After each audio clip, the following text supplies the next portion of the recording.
Nah, syaratnya adalah jangan ngandelin akal.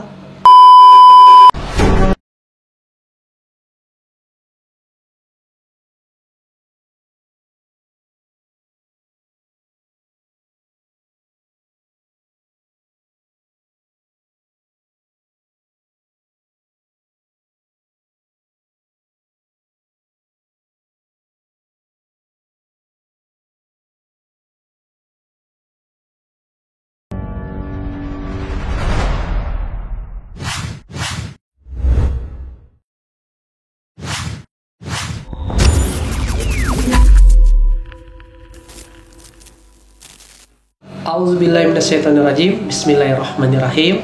Assalamualaikum warahmatullahi wabarakatuh. Alhamdulillahirabbil alamin, wassalatu wassalamu ala asyrafil anbiya'i wal mursalin wa ala alihi wa sahbihi ajmain. Qala rabbi shrah li sadri wa yassir li amri wahlul 'uqdatam min lisani yafqahu qawli. Asyhadu an la ilaha illallah wa asyhadu anna Muhammadar Rasulullah. Allahumma sholli ala sayyidina Muhammad wa ala sayyidina Muhammad. Sahabat sekalian rezeki yang rahmati Allah, semoga tetap sehat, tetap dalam kehangatan, dalam kebahagiaan, dan tercukupkan segala apa yang diinginkan. Kawan-kawan semua rahmati Allah, kalau hidup ini senantiasa selalu kita telan, kita lalui, kita berpikirkan hanya dengan mengandalkan standar akal, maka yang terjadi kebanyakan orang akhirnya hidup dalam pesimistis. Karena kalau melihat kondisi kita hari ini, rasa-rasanya tidak mungkin kita bisa sampai di level kehidupan demikian. Kalaupun saya melihat diri saya yang hari ini, yang Allah titipkan banyak sekali kenikmatan, dan menjadikan standar masa lalu saya adalah masa depan saya, rasa-rasanya nggak mungkin. Oke? Sebagaimana kalaulah saya yang dulu adalah anak seorang pegawai negeri, ya kan, kuliah di Jogja dengan uang kiriman pas-pasan, nggak punya kendaraan, nggak pas ya, anak Jogja cuma 300.000, ya kan, 10 hari pertama makan ayam, 10 hari kedua telur ayam, 10 hari ketiga kaldu ayam. Nah, semoga yang nonton tidak mengalami nasib yang sama. Nah, artinya kalaulah saya membatasi masa depan saya melihat kondisi saya waktu itu dan menjadikan itu jadi tolak ukur, rasa-rasanya tidak mungkin Allah titipkan banyak sekali kenikmatan hari ini. Nah, bersyukurnya waktu itu kawan-kawan, saya atas izin Allah berkomunitas, berkumpul, berkolaborasi, bersilaturahmi dengan orang-orang yang secara kehidupannya mungkin Allah takdirkan lebih daripada cukup.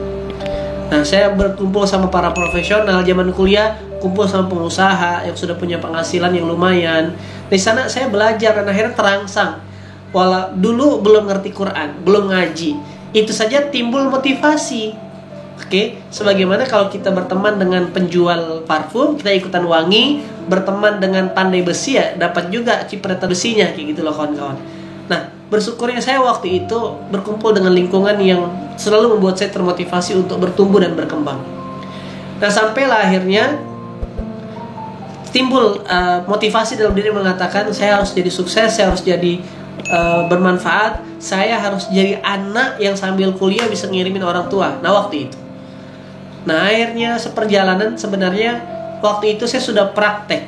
Niat itu saya bawa dalam doa, niat itu saya bawa dalam sejadah meminta kepada Allah agar ditunjukkan jalan. Nah, kalau dulu masih tanda kutip belum ngaji, belum paham, mintanya tentang dunia.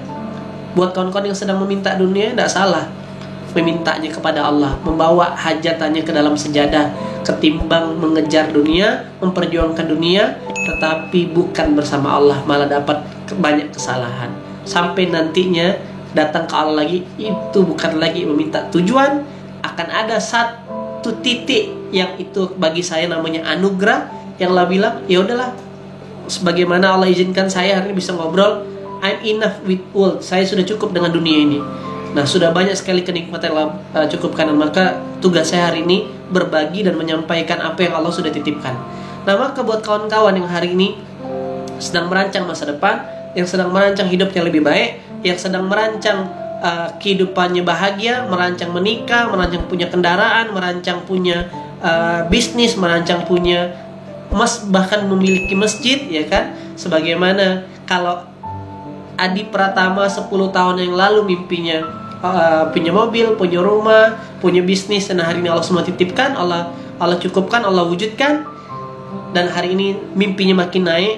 Mohon doa dari kawan-kawan semua, sebelum meninggal saya minta sama Allah izinkan punya 23 juta penghafal Quran. Allah izinkan punya 114 kawasan masjid dan pondok. Kenapa demikian? Karena mimpinya ingin mensurgakan Indonesia. Karena satu penghafal Quran Allah izinkan bisa memberikan syafaat kepada 10 orang. Kalau total penduduk Indonesia rilis 2019 terakhir muslimnya 239 juta, maka 10%-nya 23,9 juta. Nah, itu mimpi saya yang sekarang, kawan-kawan. Nah, dan ini membuat saya punya alasan kuat lagi datang ke Allah. Kalau dulu mimpinya materi, nah ini mimpinya akhirat, mimpinya untuk Allah. Nah, yang saya ingin bahas adalah mundur ke belakang. Gimana hari ini Allah titipkan perusahaan, Allah titipkan kecukupan, Allah titipkan rumah tangga, Allah titipkan anak keturunan soleh-soleh, Allah titipkan hari ini perusahaan, bisnis, materi dan sebagainya. Nah, buat teman-teman yang hari ini kondisi hidupnya mungkin kalau sudah cukup ya antum tinggal eksekusi. Tapi video ini saya dedikasikan buat kawan-kawan yang hari ini sedang merancang, yang hari ini mungkin baru memulai, baru starting. Kawan-kawan semua yang dirahmati Allah, ada satu senjata umat Islam, kalau boleh saya bilang, ini senjata powerfulnya seorang muslim. Apa itu? Doa. Doa ini punya kekuatan untuk merubah sesuatu, merubah takdir bahkan. Takdir itu bukan satu. Saya wallahu alam, tapi guru saya yang saya pelajari mengatakan takdir itu banyak pilihan. Nah, maka takdir yang baik itu bisa diwujudkan ketika kita punya hope yang baik, punya perilaku yang baik, punya kebiasaan yang baik juga.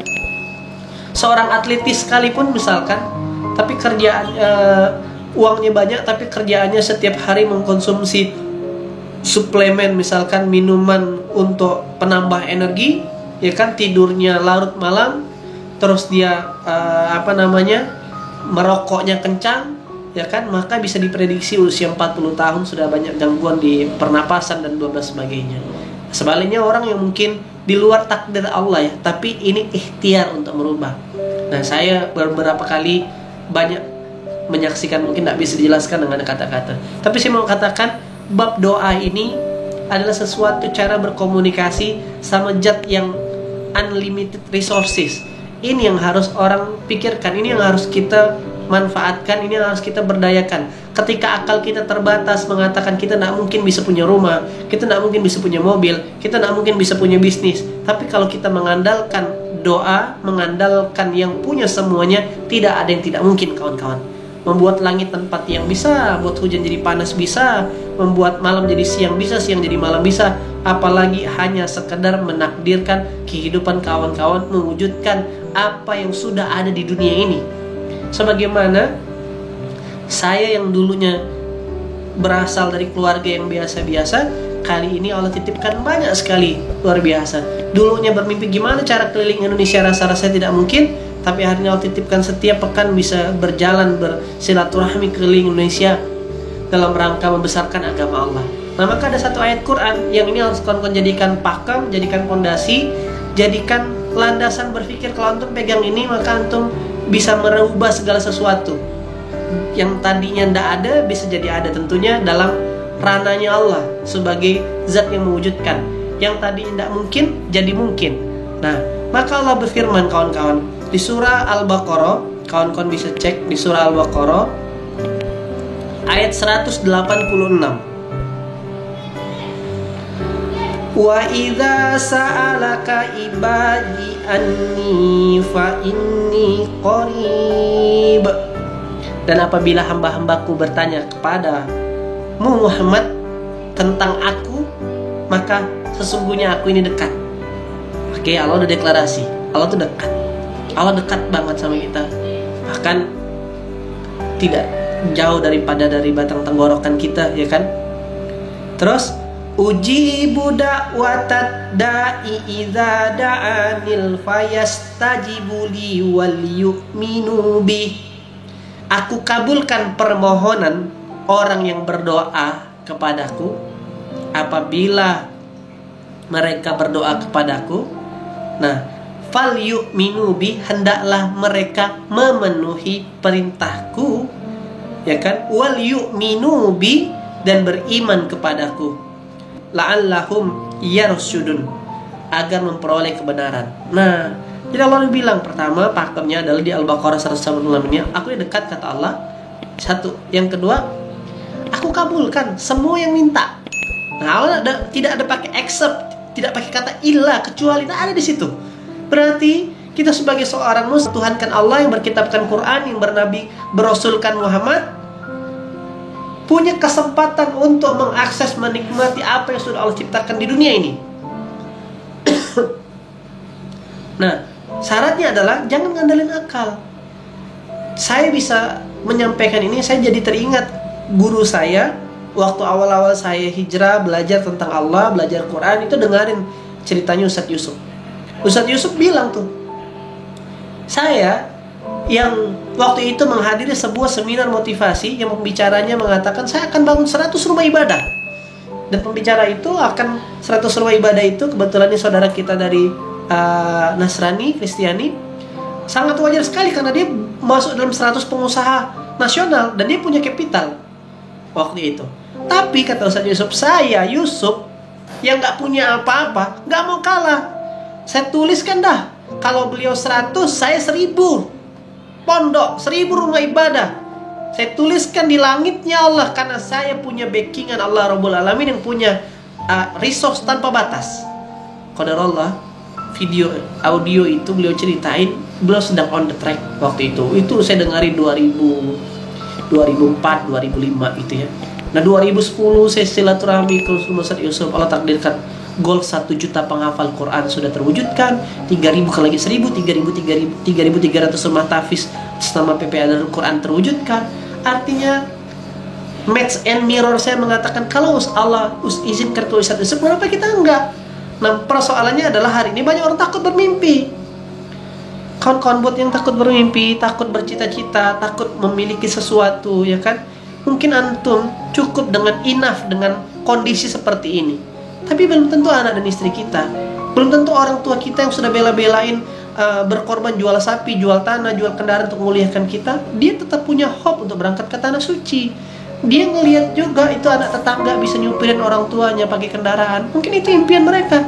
Dan sebaik-baiknya hidup adalah ketika kita mampu membahagiakan orang lain, mampu memberikan kebahagiaan buat mereka. Maka jangan lihat kondisimu hari ini,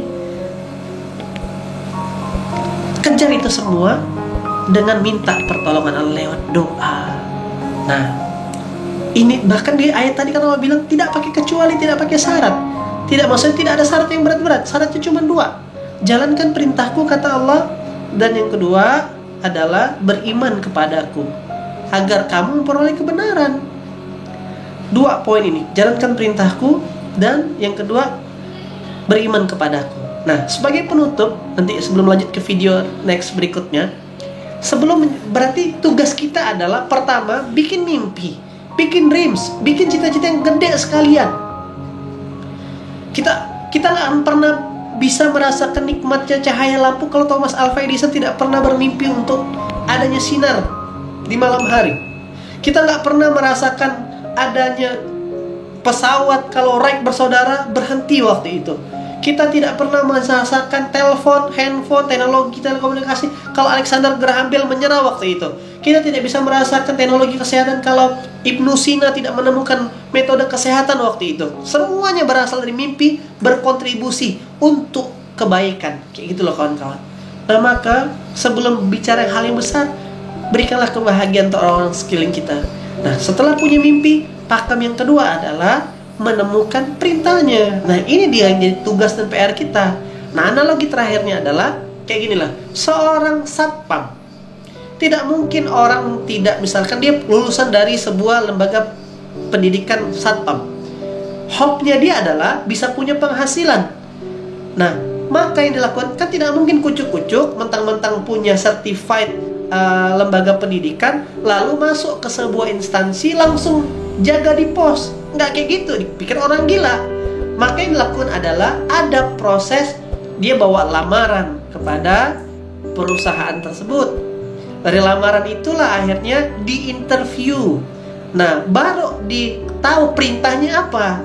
perintahnya, oh ternyata kamu, misalkan Pak Budi, kamu Mas Budi, kamu tolong jaga di perusahaan ini, di departemen ini di jam sekian. Itulah perintahnya. Baru dia dapatkan hope-nya dia, yaitu penghasilan untuk kebutuhan hidupnya sehari-hari. Maka tugas kita sebagai hamba setelah punya dream, ya kan, temukanlah perintahnya. Gimana cara Allah ngebayarnya, gimana cara Allah ngebalasnya, gimana cara Allah merubah dan mewujudkannya, bukan ranah cara berpikirnya kita semua.